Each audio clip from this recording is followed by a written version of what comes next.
Today we are going to talk about South Africa's wonderful wildlife and creatures. We are also going to discuss issues about the ecosystem and what makes South Africa so special.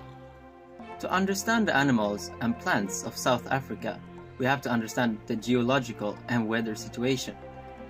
Most of South Africa's landscape is made up of high, flat areas called plateaus.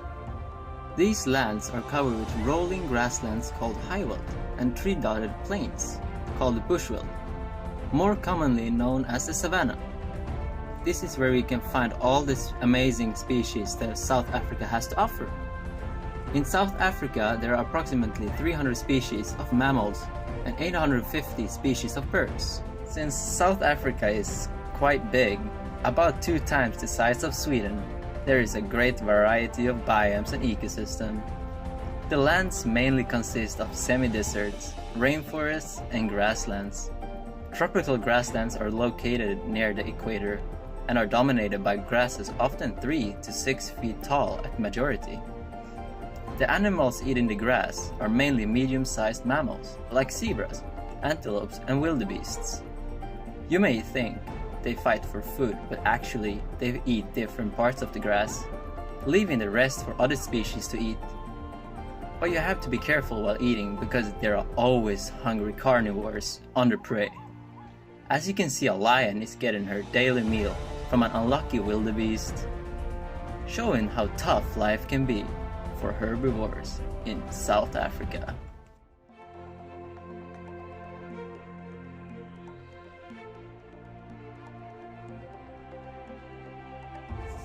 Africa is home to some of the greatest predators on Earth, and South Africa is no exception.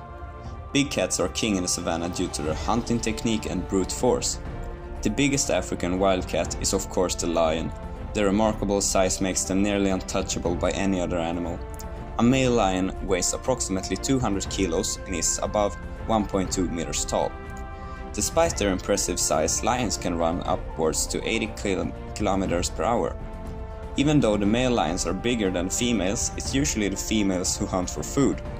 Lions attack in sophisticated groups, optimally surrounding their prey and choosing the weakest out of the bunch.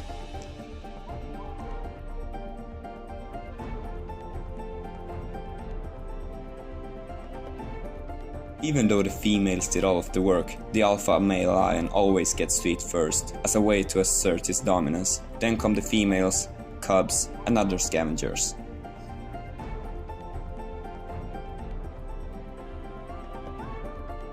The leopard is another example of a vicious wildcat. It weighs around 70 kilos, making them a lot smaller than lions. Despite their smaller size, they still run considerably slower than lions at around 60 kilometers per hour. They survive by killing the younger animals of their prey and protect their food from bigger predators by climbing up trees with their food. That is a quite unique ability from predators of less size. The reason I talked about leopards and lions specifically is because they are both part of the Big Five, but so are elephants, buffaloes and rhinos, which we will need a herbivore expert, Orvar Jalleson, to talk about.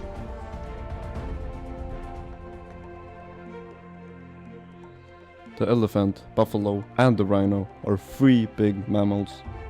At full age, these mammals doesn't have any natural predators. On the other hand, they can easily be killed by predators, such as the lion, at young age. It may be a horrifying scene, but it is the natural way of the wildlife in South Africa. Can we get another replay of that kill cam? Yeah, that's beautiful. I mean, it's horrifying, it really is, but it is the natural way of South America's wildlife. This is how it should be, but unfortunately it isn't. Even when full grown, the elephant, buffalo and rhino are hunted mammals, but only by the humans. What these animals have in common are valuable resources for hunters. Hunting these animals is illegal in most parts, and yet we can still see a decrease in population. The rhino is currently very threatened. You may think that such a big mammal can be hard to hunt down, but it's actually very easy if you have the right tools and knowledge to do so. the white rhinos are easy to approach, and the black rhinos takes the same routes and are therefore very easy to track. All rhinos need a lot of water, so they can also be very easy to find near water veins. We have asked an expert on the matter, Albert Jontesson. So, how's the situation regarding ivory in South Africa? Honestly, it's not looking very good for neither the elephants nor the rhinos. I mean, the inhumane hunting continues and the prices just keep increasing. How big is the price increase lately? It's very hard to pinpoint the exact prices, since they can differ depending on where you sell them and who the seller is. However, I do know that the prices for elephant tusks in 2014 were $2,000, while it only costed about $750 4 years earlier.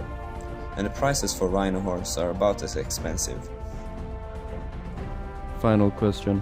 How serious is the poaching problem? Oh, it's very serious. Not only do we see a decrease in these animals' populations as a result of the poaching, but it's also a very painful and gruesome death for the animals. The ivory can be acquired without hurting the rhinos, but hunters don't use harmless techniques, since it's easier to just kill the animals instead, which affects the ecosystem immensely.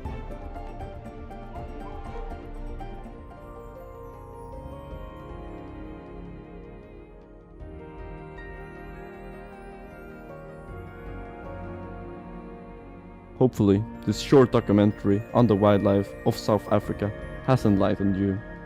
We can obviously not cover all animals in such a short notice, but we hope to have raised awareness of the environment that so-called Big Five lives in and how some of them are threatened by humans. But beyond these horrors, there's a beautiful nature filled with exciting animals. And perhaps, if we pray hard enough, Mufasa would rise once again, restoring the justice for the wildlife of South Africa.